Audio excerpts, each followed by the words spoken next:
Boa tarde, meus irmãos. Que a doce paz do Mestre Jesus se faça presente.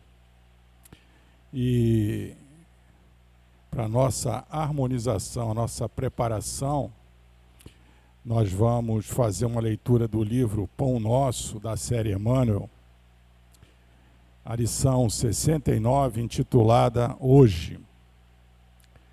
Isso está em Paulo, Hebreus, capítulo 3, versículo 13. E diz assim: Antes, exortai-vos uns aos outros, todos os dias, durante o tempo que se chama hoje, para que nenhum de vós se endureça pelo engano do pecado. E Emmanuel nos esclarece essa lição de forma magistral, dizendo o seguinte: o conselho da exortação recíproca diária, indicado pelo apóstolo, requisita bastante reflexão, para que não se estabeleça guarida a certas dúvidas. Salientamos que Paulo imprime singular importância ao tempo que se chama hoje, destacando a necessidade de valorização dos recursos em movimento pelas nossas possibilidades no dia que passa. Acreditam muitos que para aconselhar os irmãos necessitam falar sempre, transformando-se em discutidores costumazes. Importa reconhecer, porém, que uma advertência, quando se constitua somente de palavras, deixa invariável vazio após a sua passagem. Qual ocorre no plano das organizações físicas, edificação espiritual alguma se levantará sem bases. O exortai-vos uns aos outros representa um apelo mais importante que o simples chamamento aos duelos verbais. Convites e conselhos transparecem com mais força do exemplo de cada um. Todo aquele que vive na prática real os princípios nobres a que se devotou no mundo, que cumpre zelosamente os deveres contraídos e que demonstre o bem sinceramente, está exortando os irmãos em humanidade ao caminho da elevação. É para esse gênero de testemunho diário que o convertido de Damasco nos convoca. Somente por intermédio dessa constante exercício de melhoria própria, libertar-se-á o homem de enganos fatais. Não te endureças, pois na estrada que o Senhor te levou a trilhar, em favor do resgate, aprimoramento e santificação, recorda a importância do tempo que se chama hoje. Um exemplo, uma vivência, é tudo que nós buscamos quando aqui chegamos nessas tardes de domingo, em que tratamos do Evangelho de Jesus. Vamos então nos unir neste momento em prece, pedindo a Deus, nosso Pai, que nos abençoe, nos ilumine, e que de nossa parte possamos abrir nossos corações, as nossas inteligências, para captarmos e vivenciarmos as lições que o Mestre Jesus nos trouxe há 2000 anos atrás. Pedimos que a espiritualidade inspire o nosso irmão Josué, para que ele traga tudo que de bom ele preparou, as suas emoções, o seu coração, nas suas palavras. E que essas palavras ecoem em nossa consciência, fortificando a nossa fé através do raciocínio, da compreensão e do esclarecimento. E que possamos assim, de forma fraterna, caminharmos na direção do teu seio, Deus nosso Pai, onde haveremos de encontrar a paz e a harmonia que tanto desejamos. Isso posto, pedimos a permissão para iniciarmos os nossos trabalhos da tarde de hoje, dizendo graças a Deus. Com a palavra, o nosso irmão. Nos abençoe e nos ilumine em nossas vidas. É uma felicidade muito grande estar aqui com vocês.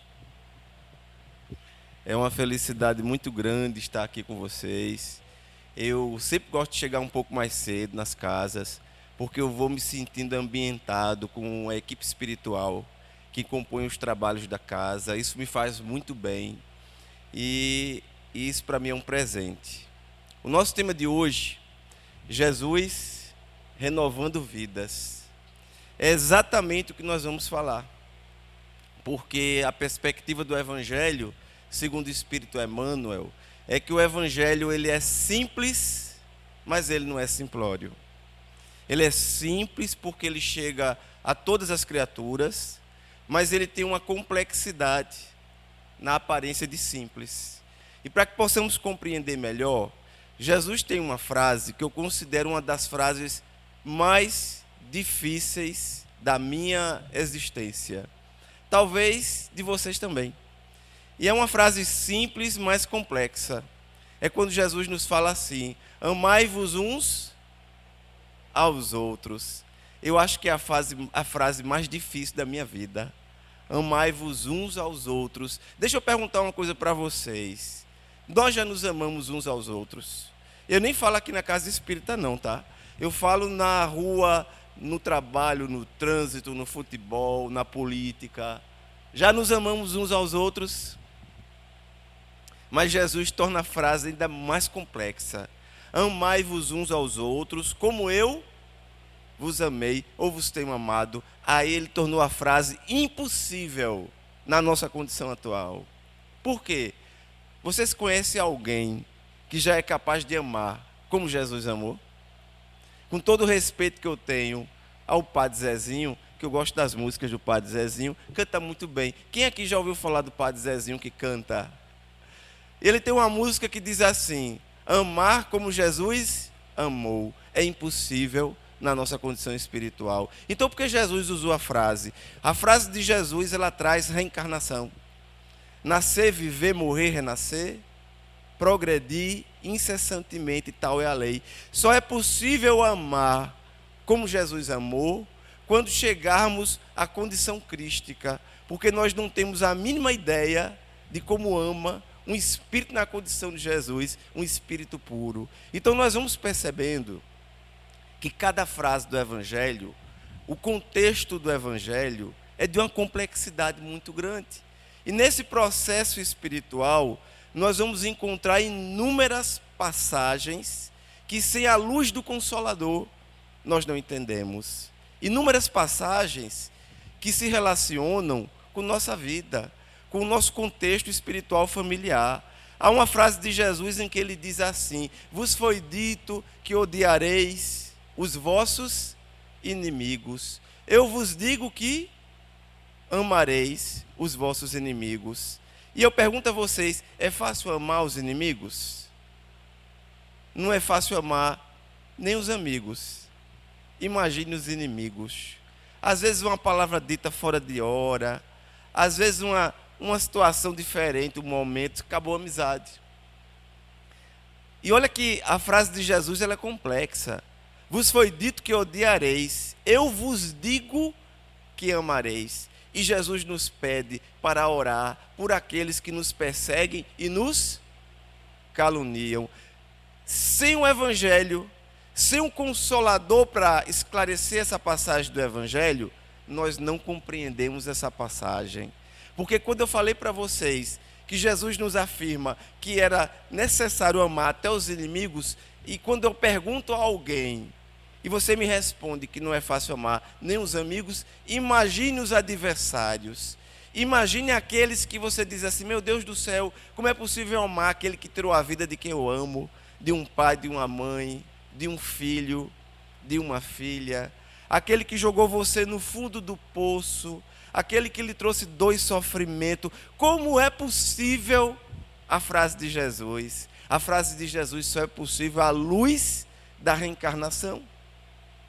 E para que nós possamos compreender a complexidade dessa passagem, imaginem vocês, e olha que quando eu dou o exemplo aqui, eu gosto de contextualizar e explicar que se nós não conseguimos amar, e olha que Jesus fala de amor, amar aqueles que estão junto a nós, com os quais nós não temos nenhum problema. Eu lembro muito de um comercial, de uma TV chamada Sempre Toshiba. Alguém aqui é da época da Sempre Toshiba? E lá no comercial da Sempre Toshiba, tem um tempinho já, viu? Tem um momento em que a loja vai entregar a TV na casa do cidadão e desce aquela TV bonita, que era garantia de uma Copa para outra Copa. Quando vai entrando na casa do indivíduo, o outro vizinho olhando para simbolizar que ele estava morrendo de inveja. Tem uma plantinha do lado dele. O que é que aconteceu com a planta? Murchou instantaneamente. Às vezes o outro vizinho consegue comprar um carro, o outro fica olhando e diz assim: miserável, só pode estar roubando. Como é que ele já conseguiu comprar um carro e eu ainda não comprei? Não é nem um inimigo. Imagine alguém que verdadeiramente prejudicou você. Mas quando Jesus usa a frase porque Jesus é o príncipe da paz. É a frase do perdão, porque nós não temos uma compreensão do que é o perdão para nós. Porque o perdão não é para aquele que você perdoa.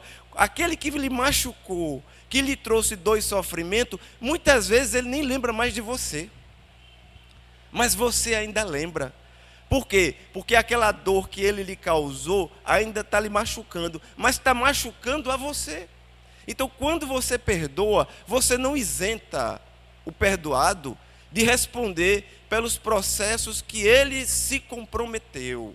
Você não isenta, mas você traz o perdão para você. Porque quando você perdoa, você lembra uma frase de Francisco que diz: é dando que se recebe. Eu só recebo daquilo que eu dou. Então, se eu perdoo, eu me sinto perdoado. É Jesus quem fala na sua prece: perdoa as nossas ofensas, assim como nós perdoamos. É incondicional. Então, quando você perdoa, você se renova. O perdão é uma proposta de renovação. E quando nós vamos compreender a complexidade do Evangelho, a complexidade espiritual e familiar, você imagina quantas casas espíritas eu ando, visito, quantos irmãos e irmãs eu converso, e as dificuldades dos relacionamentos familiares. Josué, eu tenho um problema com meu filho, eu tenho um problema com meu pai, com a minha mãe, com a minha filha, com esse, com aquele. Quantos problemas no contexto familiar. O Espírito André Luiz, ele nos diz que a família é o grande momento do encontro e dos reencontros, dos afetos, mas principalmente dos desafetos do passado. E olha a frase de Jesus: vos foi dito que odiareis, eu vos digo que amareis. Jesus não está trazendo uma proposta, Jesus nos traz uma condição. Porque aquele que não aprende a perdoar, quando nós criamos um vínculo seja ele qual for, de ódio, de algum sentimento que nos machuca ou machuca alguém, ou vice-versa, nós nos ligamos àqueles que nós odiamos, aqueles com os quais temos ressentimentos. E há uma frase que diz: o amor une. Vocês concordam que o amor une? O amor une, o ódio também une, porque nós nos ligamos àqueles que amamos, mas nos religamos àqueles a quem odiamos ou que nos odeiam. E a condição para que esse processo aconteça é que há a necessidade da reencarnação, onde nós nos reunimos junto àqueles que são afetos e desafetos do passado. Porque imagina aquele que lhe machucou, aquele que lhe trouxe muita dor e sofrimento, voltando hoje junto a você, na condição do seu filho, na condição de sua filha, na condição do seu pai, da sua mãe, do seu irmão, da sua irmã. Seja a condição que for, retorna junto a nós. Por isso que nós encontramos muitas vezes problemas no campo dos relacionamentos familiares. Porque o esquecimento do passado acontece, mas o sentimento que causou o processo permanece em nós. Daí as dificuldades no campo dos relacionamentos, mas nós vamos tendo a compreensão do Evangelho à luz do Consolador, e olha que eu falo à luz do Consolador, porque o Espiritismo é o Consolador prometido, o Espiritismo não é o acusador prometido, o Espiritismo não é o condenador prometido, o Espiritismo não está para condenar, para julgar, para acusar, o Espiritismo está para consolar. A mensagem do Evangelho é a mensagem da perspectiva da renovação. Todos aqueles espíritos, por mais difíceis que foram, pelo contato que tiveram através da presença de Jesus, nunca mais suas vidas foram as mesmas. Eu poderia falar para vocês, e eu reservei para falar para vocês apenas de três Franciscos, cuja presença de Jesus os transformou. O primeiro, antes de se tornar um Francisco, era João Evangelista. João Evangelista, muito ligado a Jesus, tanto que no momento da cruz, Jesus olha para Maria e diz: mãe, eis aqui o teu filho. Filho, eis aqui a tua mãe. Jesus coloca Maria sob os cuidados de João e João sob os cuidados de Maria. Esse espírito, que nós o conhecemos como João Evangelista, vai retornar na Úmbria, em Assis. Nós o conhecemos como Francisco, alguns o conhecem como o Sol de Assis. E o mundo espiritual nos diz que é hoje o espírito que mais se aproxima da condição crística, depois de nossa mãe Maria de Nazaré. Francisco é o espírito mais iluminado que já aportou nesse planeta. A presença de Francisco até hoje é sentida por aqueles que viajam a Assis, aqueles que se encontram junto à simplicidade, daquele que é conhecido como pobrezinho de Assis. Olha a expressão, o pobrezinho de Assis. Por onde Francisco andava, Francisco transformava e iluminava. As mães de Assis, elas temiam quando seus filhos iam ver Francisco. Elas chegaram a apelidá-lo de bruxo, de feiticeiro. Você sabe por que elas chamavam Francisco de feiticeiro? Porque elas não entendiam. Elas não entendiam que seus filhos iam ver Francisco e não queriam mais voltar para casa. Elas falavam: meu Deus, como é que eu tenho uma casa, um castelo, como é que eu tenho ouro e prata, e meus filhos vão ver Francisco, que só pode ser um feiticeiro, porque é um mendigo, e eles não querem mais voltar para casa, querem mendigar, querem pedir junto a esse feiticeiro. Só pode ser um feiticeiro, mas Francisco não era um feiticeiro. Francisco era um espírito que, pelo contato que teve com Jesus e a transformação que Jesus operou na sua vida, traz para ele o sentimento do amor, da compaixão com tal intensidade que por onde ele passava o seu magnetismo imperava. Imagine que aqueles jovens perdidos, desencontrados, se aproximavam de Francisco e, como que instantaneamente, sentiam uma nova renovação pela vida. Imagine você com depressão, angústia, síndrome do pânico, inquietação, tristeza, seja o sentimento que for, você se aproximando de alguém, da condição de um Francisco, e tudo isso passando, você queria sair de perto dele? A presença amorosa daquele espírito que renovava por onde ele passava. Francisco de Assis, o Sol de Assis. Eu dei o exemplo com o Francisco, é um exemplo que está tão distante, mas nós também tivemos um Francisco. Como era o nome do nosso Francisco? Francisco Cândido Xavier. Francisco Cândido Xavier. Mais um cisco, como ele falava. Mas por onde Chico passava, Chico também renovava e iluminava. Eu lembro de uma entrevista no programa da Hebe Camargo. Hoje eu estou saudoso, viu, Luiz? Tem alguém aqui da época da Hebe Camargo? E a Hebe Camargo foi na Bandeirantes ainda. Se você colocar no YouTube, você vai ver lá. Ela foi do SBT, ela passou um período na Band, e ela na Band entrevistou o Chico e começou a chorar. E ela chorando, entrevistando o Chico, e ela pedindo desculpas ao Chico. Ela disse: Chico, me desculpe, eu não consigo parar de chorar. Eu não consigo parar de chorar de alegria, de emoção. Eu não sei o que estou sentindo, mas a impressão que eu tenho é que eu estou diante de um apóstolo de Jesus. O Chico ficou constrangido, porque ele não gostava desse tipo de referência para ele, mas ele entendeu a colocação dela. E a Hebe fez a entrevista chorando. Você vai lá no YouTube e coloca. E para não falar apenas da Hebe, a Glória Menezes, esposa do Tarcísio Meira, que desencarnou na pandemia. A Glória Menezes foi encarregada de fazer uma gravação para a Rede Globo de final de ano com o Chico. E aí a Glória começa a tentar entrevistar o Chico e começa a chorar também. E ela disse que foi refazer a maquiagem inúmeras vezes, porque ela, imagina você, ela fazia a maquiagem, ia conversar com o Chico, chorava, aí a maquiagem borrava. Aí novamente ela interrompia a gravação, ela não podia gravar um vídeo com a maquiagem borrada. Podia?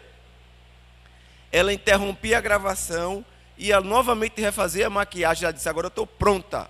Quando ela chegava lá, começava a chorar de novo. Ela disse que chegou a fazer isso quase 6 vezes. E desistiu de fazer a gravação, e ela fez uma gravação se desculpando. E ela disse: olha, gente, eu fui encarregada de fazer essa gravação com o Chico, mas eu não tive condição, chorei tanto, mas chorei de emoção, de alegria, da presença, da luz que ele trouxe, que ele traz, e eu não consegui, e assumo diante de vocês, eu não consigo gravar sem me emocionar diante dele. Olha, o Chico é aquela figura que quando ele estava bem doentinho, bem molinho, vocês vão lembrar, ele estava no hospital, e as câmeras do Fantástico da Rede Globo gravaram um raio de luz. Você viu isso? Um raio de luz que passou entrando na enfermaria onde ele estava internado. As câmeras registraram. Alguém aqui viu?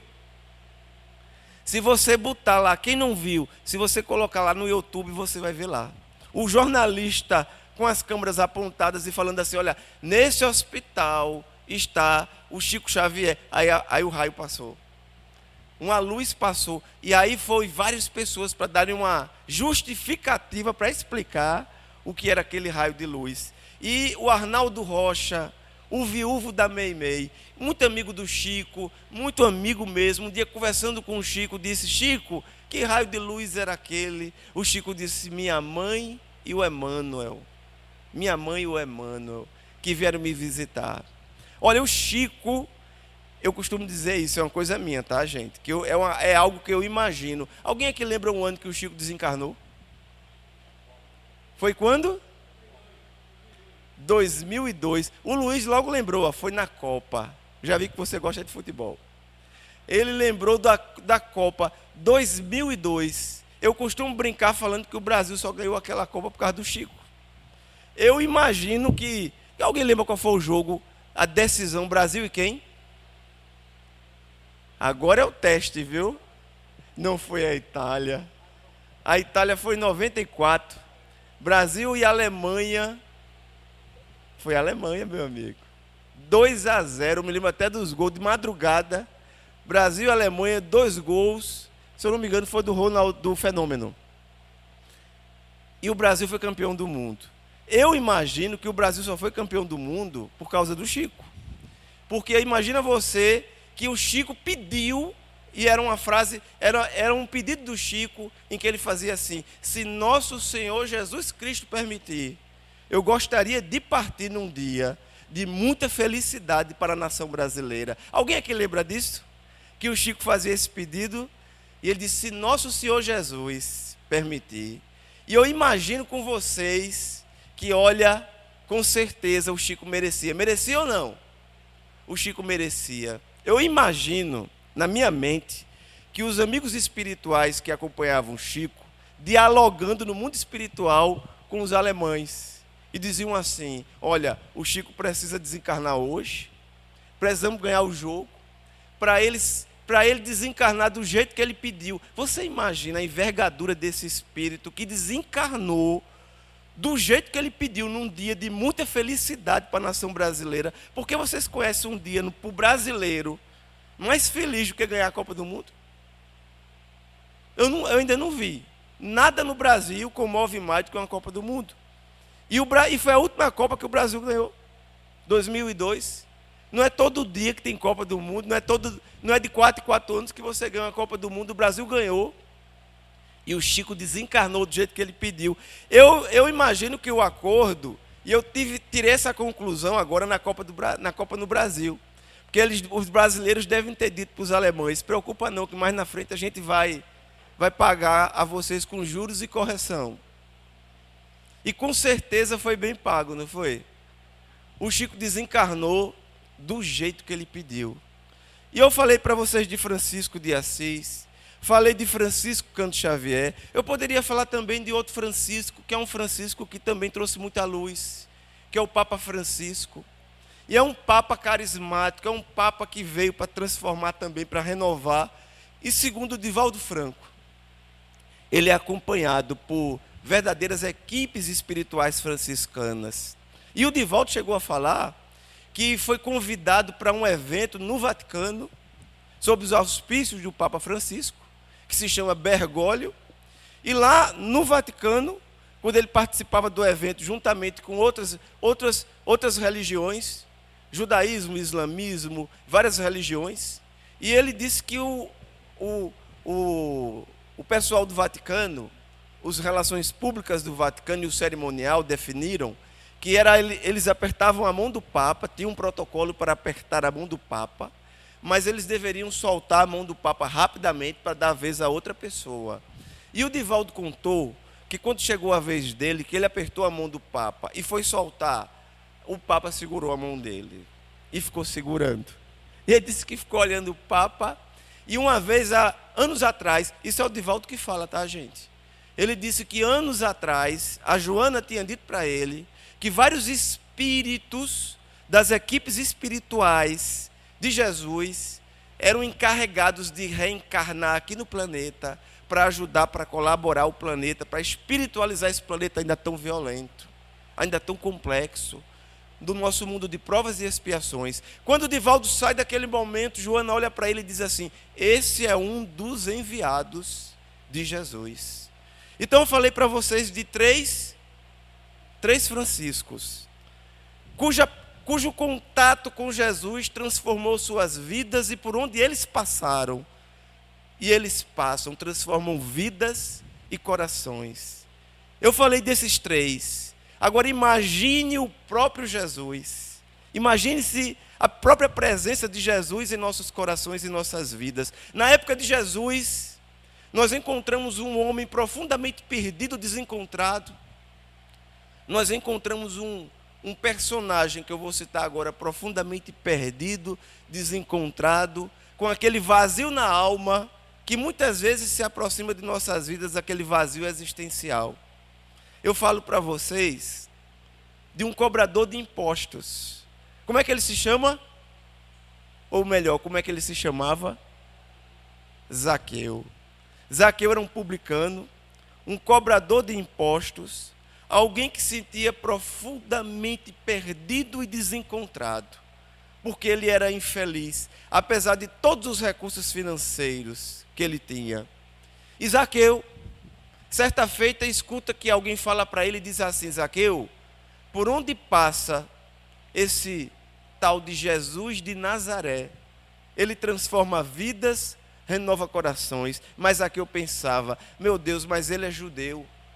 Ele é judeu e ele também vai me odiar, porque todos os meus me odeiam. Ninguém gostava de Zaqueu porque ele era cobrador. Eu acho que as pessoas não gostavam dos cobradores de impostos daquela época. Eu acredito que até hoje também não gostam. Mas na época de Zaqueu eles tomavam na marra, na violência, na agressão. Tomavam de qualquer jeito.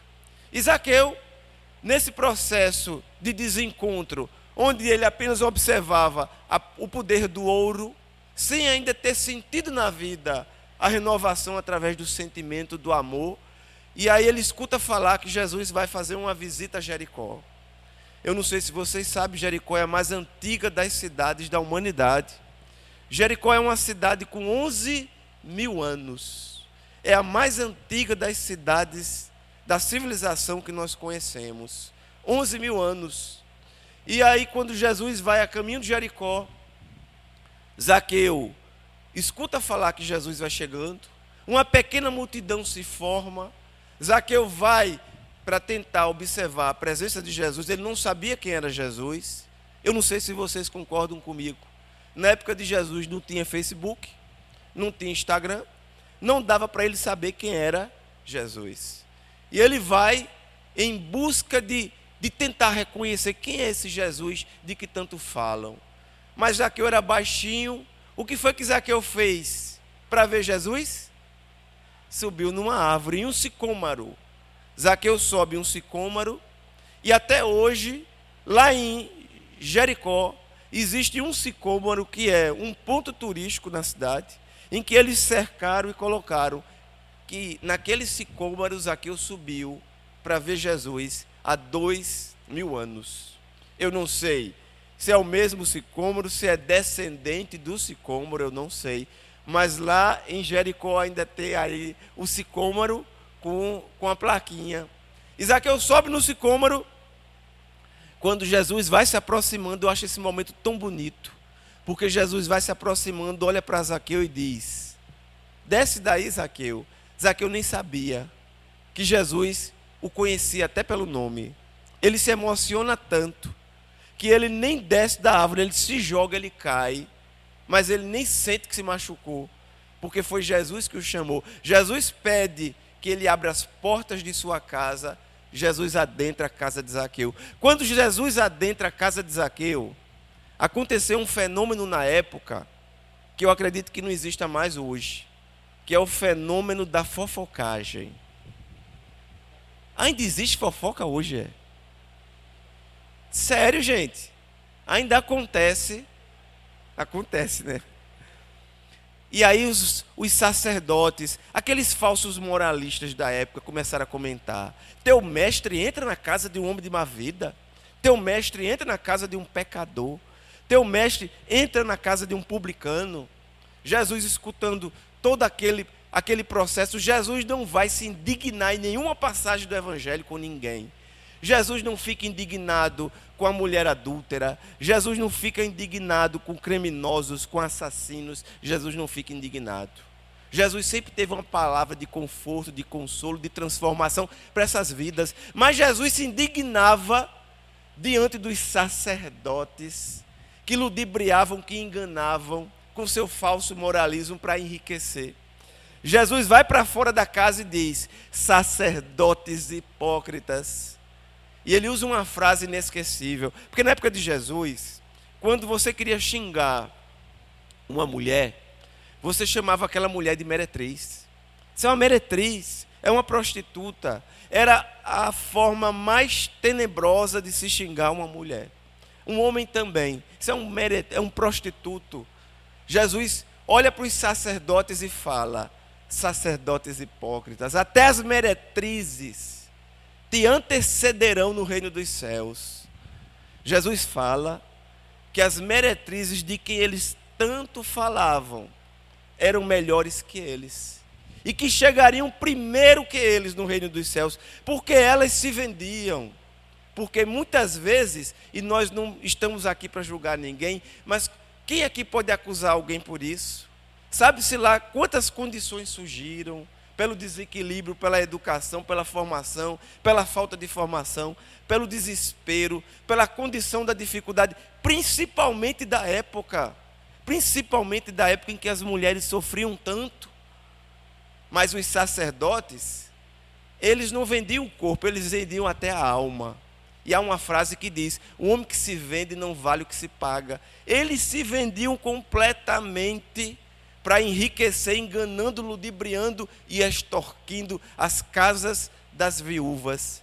E Jesus olha para eles, usa essa frase forte, e olha para Zaqueu, e agradece a Zaqueu porque abriu as portas de sua casa. Nós conhecemos até uma música, no nosso movimento espírita tem uma música linda, Tim Vanessa, na casa de Zaqueu.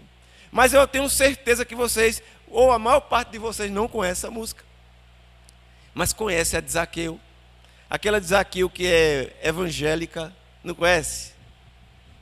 Que diz mais ou menos assim: como Zaqueu, eu quero subir.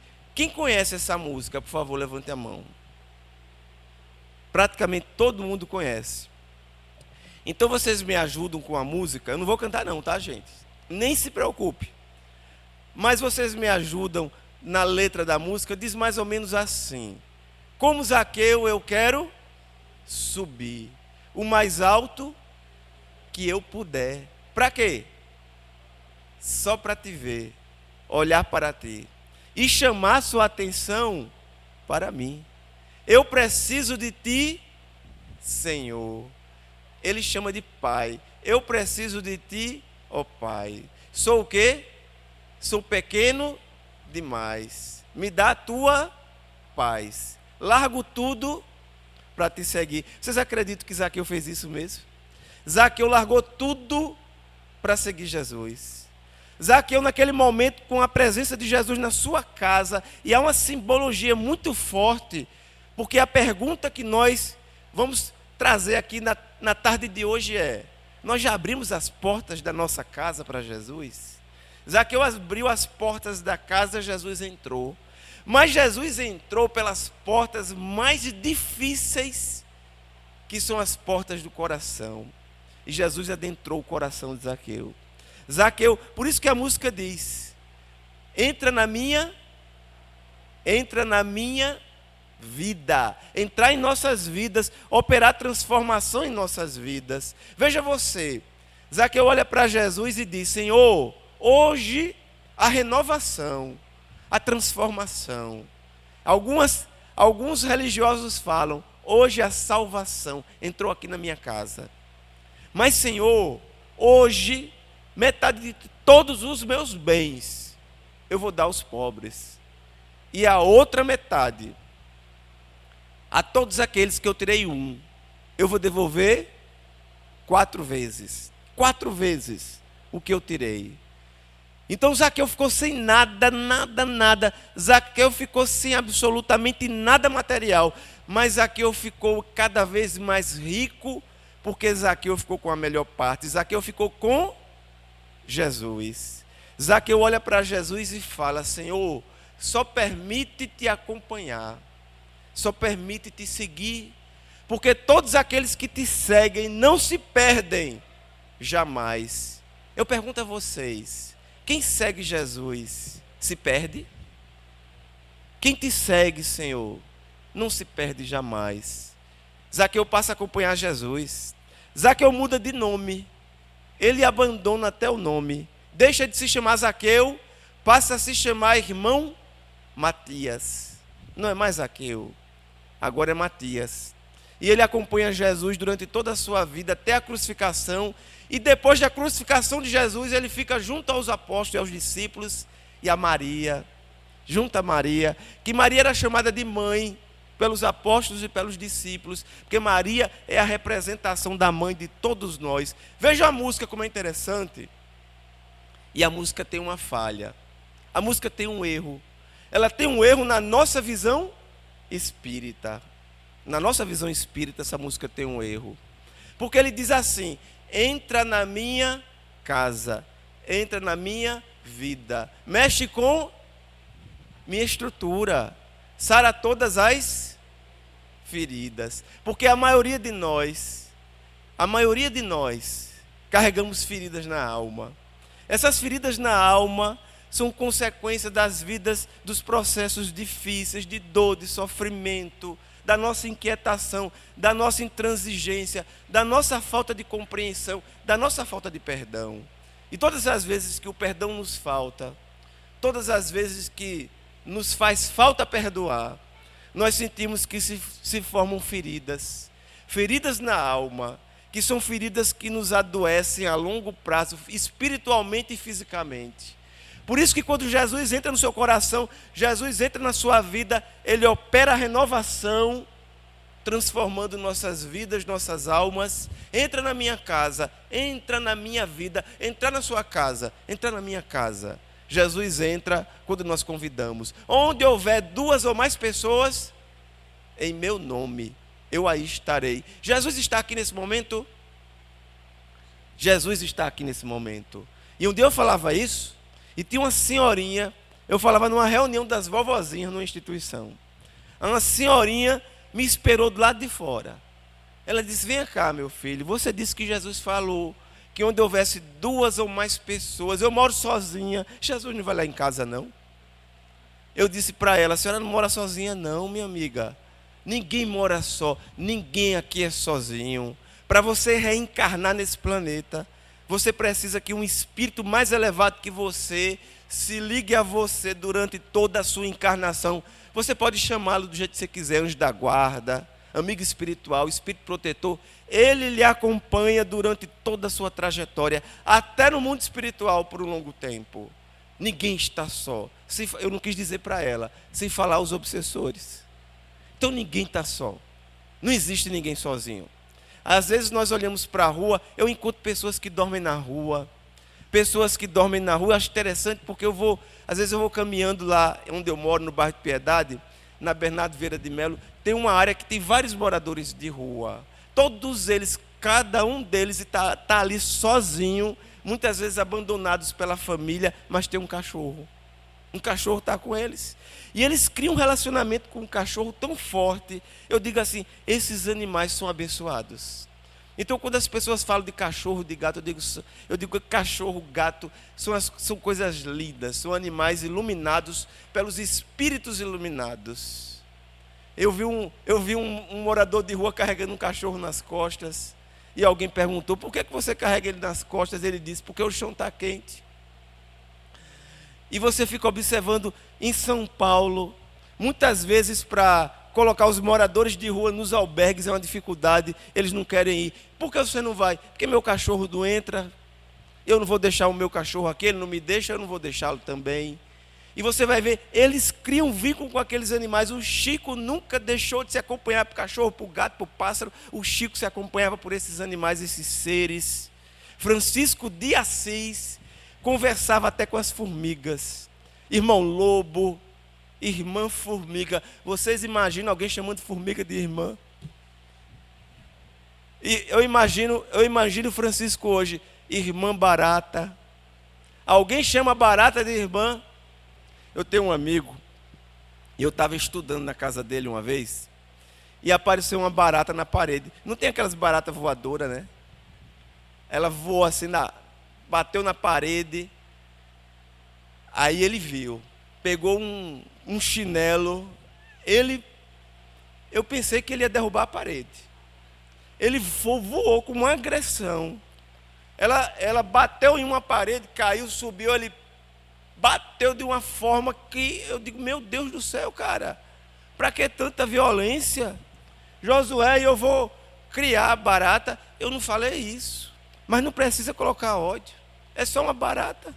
Ela está sendo só aquilo que a natureza definiu para ela ser, uma barata. Uma barata também é filha de Deus. Eu não estou falando que você não deve matar barata. Eu não estou falando isso. Mas eu estou falando para você que tudo que existe, todos os seres, são criatura de Deus. Todos eles têm um objetivo, têm uma perspectiva. E nós não precisamos colocar ódio nos seres da natureza, nós não precisamos. Nós podemos matar a barata. Eu mato formiga. Às vezes eu olho para a barata e eu digo: olha, você vai escapar hoje. Um dia eu estava na frente de um café, lá em Candeias, no São Brás, em frente, conversando com os amigos. Eu senti um negócio caindo aqui na minha camisa por dentro, passeando nas minhas costas. Eu disse: eu estou sentindo uma coisinha. Quando eu abri a camisa assim, ela caiu. Pá. Aí um amigo meu disse: mata. Eu disse: não, vá-se embora. Essa hoje vai escapar. A gente não precisa, estava na rua. Eu disse: uma barata na rua, uma a mais, uma a menos, não vai mudar nada. A gente precisa compreender que os seres de Deus têm seu propósito. A natureza tem uma inteligência. E essa natureza ela é perfeita. Francisco de Assis chamava o sol de irmão, a lua de irmã. Que coisa linda. Francisco conversando com a natureza. O evangelho de Jesus representado na figura de Francisco. o sol de Assis. Pode falar. Vamos lá, eu vou chegar. O Luiz pensou que eu esqueci. É por causa da hora, Luiz? Não, ainda tenho 10 minutos. Entra na minha casa, entra na minha vida. Mexe com minha estrutura, sara todas as feridas. Me ensina, quero amar. Viu o erro da música? Quero amar somente a ti. Ninguém ama Jesus amando só a Jesus. Nós só amamos a Jesus amando o nosso irmão e nossa irmã.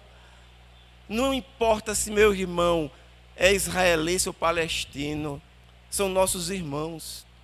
Aqui nesse planeta somos todos irmãos. Nos outros planetas também somos todos irmãos, porque somos todos filhos e filhas do Criador universal.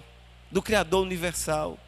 Nós não podemos estipular ódio, intolerância em relação a ninguém, porque nós precisamos aprender a amar. Como diz a música, é preciso amar as pessoas como se não houvesse amanhã. E aí quando você diz assim, mas quem disse que não se pode amar a Jesus amando somente a Jesus? Quem falou foi Jesus. Está lá no Evangelho de Mateus: tive fome e me deste de comer. Tive sede e me deste de beber. Caridade material. Caridade material que na época de Jesus era das mais complexas, principalmente da água. No Oriente Médio a água não era abundante e era muito complexo oferecer alimento e água. Jesus se preocupava profundamente em oferecer alimento, tanto que Jesus, no momento em que ele está no início do seu trabalho, os apóstolos, seus discípulos, olhando Jesus: Senhor, acabou a comida, o que tem aí? Um pão e o peixe. Jesus multiplica pão e peixe. Jesus tinha profunda preocupação em alimentar as pessoas. E naquele momento Jesus fala: tive fome e me deste de comer, tive sede e me deste de beber, estive preso e me visitastes. Veja que complexidade, porque é caridade espiritual, caridade moral. Emmanuel chama de caridade essencial, porque alimentar, dar comida, dar água, até é fácil, mas perdoar, chegar perto das pessoas que você não engole, que você não compreende, a caridade é essencial. Por isso que Emmanuel tem uma mensagem chamada caridade essencial. E olha que Jesus dá um exemplo bem forte: estive preso e foste me visitar. Caridade para com os criminosos. A inteligência de Jesus é impressionante, porque Jesus falou naquela época de uma linguagem que até hoje nós ainda não compreendemos, porque eu ainda escuto pessoas que se dizem religiosas, que se dizem cristãs, que alimentam ódio e dizem assim: bandido morto é o quê? Bandido bom é bandido morto. Essa é a frase, né? Eu já vi irmãos católicos, evangélicos, mas espírita, como é que o espírita abre a boca? Eu pergunto a vocês: o espírito morre? Espírito morre? O corpo morre, mas o espírito não morre. Um indivíduo que não se renova, que nós não colaboramos pela sua transformação, pela sua renovação, quando morto, quando assassinado, no mundo espiritual ele continua mais violento. Para entrar na sua casa, no corpo físico, ele precisa arrombar a porta. Agora, para ele entra invisível. Ele entra na sua casa, entra invisível, se instala lá dentro e começa a intuir seu filho, sua filha, seu pai, sua mãe, as pessoas que você ama. Ele vai trabalhar assim. Por que ele vai trabalhar assim? Porque espiritualmente ele agora se sente mais à vontade, junta quadrilhas no mundo espiritual. Por isso que quando Jesus fala: estive preso e foste me visitar, não é uma visita de chegar, olhar e dizer assim: olha, estou aqui, tchau, tudo bem. É um convite à transformação desses nossos irmãos e irmãs. E o Chico, todo dia das mães, o Chico passava com... Sabe onde é que o Chico passava o dia das mães, vocês sabem? O Arnaldo Rocha falava, era na cadeia pública, não se chamava presídio. Não se chamava presídio. Eu vi recentemente um vídeo de Carlos Bacelli. E Carlos Bacelli falou assim: o Chico passava todo dia das mães na cadeia pública. E uma pessoa chegou para o Chico e disse assim: Chico, está cheio de obsessor lá dentro. Ele disse: está não, meu filho. Os obsessores já fizeram o seu papel, colocaram eles lá dentro. Está cheio de mãe lá dentro. Porque todo criminoso tem uma mãe. todo criminoso também é filho de Deus. E um dia Chico perguntou a Emmanuel, o que é um criminoso? E o Emmanuel responde de forma relativamente sarcástica. Chico, criminoso aí na terra é todo aquele que é pego no flagra. Não significa que aqueles que não foram pegos no flagra não sejam criminosos. Quem pode abrir a boca e falar que não é, se não já foi criminoso? Quem aqui pode abrir a boca para falar? Quem aqui pode abrir a boca para falar que se um filho ou uma filha chegar a essa condição, você não vai amparar, não vai auxiliar, não vai ajudar, não vai esperar compaixão e misericórdia para aquelas pessoas que você ama, independente da condição? Por isso fala Jesus: estive preso e foste me visitar. Quando você compreende à luz do Consolador que o nosso papel não é o de acusar, é de consolar. Aqueles que cometeram seus erros precisam responder diante dos homens e diante de Deus. Mas o nosso papel é o de amparar. Nós não ficamos sentenciando as pessoas ou comemorando as mortes das pessoas com expressões tão infelizes. Nós não ficamos. Um dia eu cheguei numa casa espírita e eu falava sobre um outro tema que é tão complexo de falar, porque hoje em dia está tão difícil de falar alguns temas. E eu falava sobre o aborto. Nós espíritas somos defensores da vida, somos contrários ao aborto. Defendemos a vida, mas não condenamos nem acusamos a mulher que aborta. Nós não a tratamos como criminosa, nós não apontamos o dedo, nós não a julgamos. Nosso papel é consolar. O nosso papel de consolador prometido é a mensagem do Evangelho de Jesus. E um dia eu saindo de uma casa espírita, uma jovem chegou para mim e disse: eu carrego um peso muito grande nas costas. Ela estava se curvando, ela andava se curvando. Eu olhei para ela, eu disse: o que foi, minha filha? Ela disse: eu cometi 3 crimes. E eu fiquei parado, né? Até me assustei. Eu digo: 3 crimes? Ela disse: foi. Eu abortei 3 vezes. Eu abortei aos 16, aos 18 e aos 19. Ou foi 19 ou foi 21 anos, eu não lembro. Eu olhei para ela, eu disse assim, mas você abortaria hoje novamente? Ela disse: não. Hoje eu não abortaria mais. Hoje eu não abortaria mais porque eu conheci a doutrina espírita.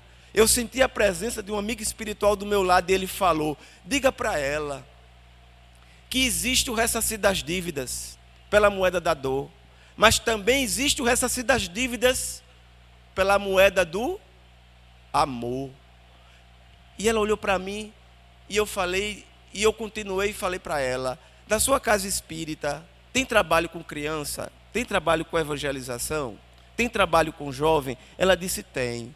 Eu disse: então, vá se instruir, vá se preparar e vá trabalhar.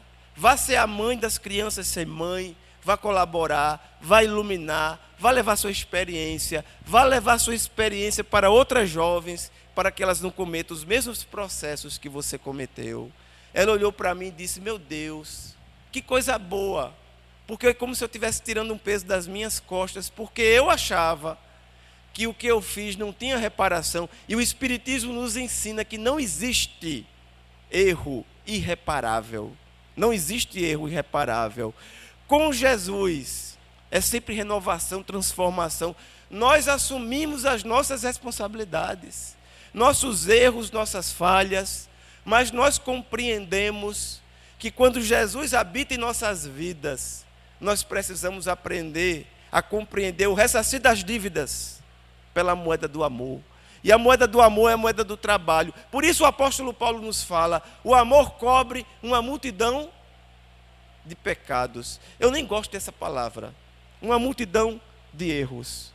Porque ainda escuto pessoas que dizem: nós somos filhos do pecado. Nós não somos filhos do pecado. Nós somos filhos da luz. Porque Deus é luz. Nós nascemos para brilhar. Porque Jesus nos ampara, Jesus é nosso guia. O livro dos Espíritos fala quem é o guia e modelo da humanidade. E eu pergunto a vocês: quem é o guia e modelo da humanidade? É Jesus. Guia é para ser seguido, modelo é para ser imitado, copiado. Jesus é o guia e modelo da humanidade. Por isso que nossa mensagem é a mensagem do consolo, do amor de Jesus em nossos corações. Tive fome, tive sede, tive preso e me visitastes, nu e me vestistes, estrangeiro me recebestes, enfermo me visitastes. Mas, Senhor, quando estivesse em nossa porta e não te demos de comer, não te demos de beber, eu estou falando e olhando para a hora, eu tenho 2 minutos ainda. Quando chegasses em nossa porta, não te demos de beber, não te demos de comer, não te visitamos quando preso, enfermo, Jesus vai falar: apartai-vos de mim, malditos, porque todas as vezes que deixasses de fazer isso a um desses pequeninos, foi a mim que fizestes. Então, quando as pessoas nos perguntam, Jesus é representado por quem? Jesus é representado na sua vida pelo seu irmão, pela sua irmã. Jesus, se você olhar aqui do seu lado, Jesus está presente na sua vida. Cada um de nós é a representação de Jesus. Jesus está dormindo lá fora, embaixo da ponte, nos cárceres, nos hospitais, nos abrigos, nos orfanatos. Jesus está em toda parte, representado por cada irmão de humanidade. Então, quando Jesus fala, todas as vezes que fizestes ou deixastes de fazer a um desses pequeninos, foi a mim que fizestes. Principalmente aos nossos irmãos, que não têm vez e nem têm voz. E eu dei o exemplo com Zaqueu, porque Zaqueu é o maior processo de renovação que nós conhecemos, é um dos maiores processos de renovação que nós conhecemos e tem uma profunda identificação com a nossa doutrina espírita. Porque Zaqueu, que depois se chamou irmão Matias, vai desencarnar. Ele vai reencarnar como quinto Celso, como quinto Varro. E a última encarnação de Zaqueu junto a nós é o nosso Bezerra de Menezes. Bezerra de Menezes é a reencarnação de Zaqueu. E Zaqueu, muita gente não sabe por que Bezerra tinha profundo amor por Maria, por Nossa Senhora. Porque Zaqueu conheceu Maria junto a Jesus. E quando Bezerra reencarna, ele sentia no coração um amor de Maria, porque ele havia convivido com Maria. E aqueles que conviveram com Jesus, com Maria, não se esquecem jamais. Bezerra de Menezes é o espírito de uma condição próxima a Francisco, segundo a espiritualidade. O espírito mais elevado que pisou nesse planeta depois de Jesus e Maria, Francisco. Bezerra de Menezes se encontra próximo de Francisco e ainda permanece junto a nós, por pedido dele mesmo, junto a Maria, para enquanto tivesse uma única lágrima aqui na terra, ele pudesse continuar trabalhando e servindo. Essa é a perspectiva do Evangelho, renovando nossas vidas. Porque quando eu falo isso, alguém me pergunta, mas por que eu ainda não senti tanta presença de Jesus no coração? Porque a presença de Jesus nos nossos corações ressurge quando o perdão, a misericórdia e a compaixão se ampliam em nossas vidas e nossas almas. Que as bênçãos de Jesus sejam santificantes e possam renovar nossos corações, nossas vidas, para todos sempre, que assim seja.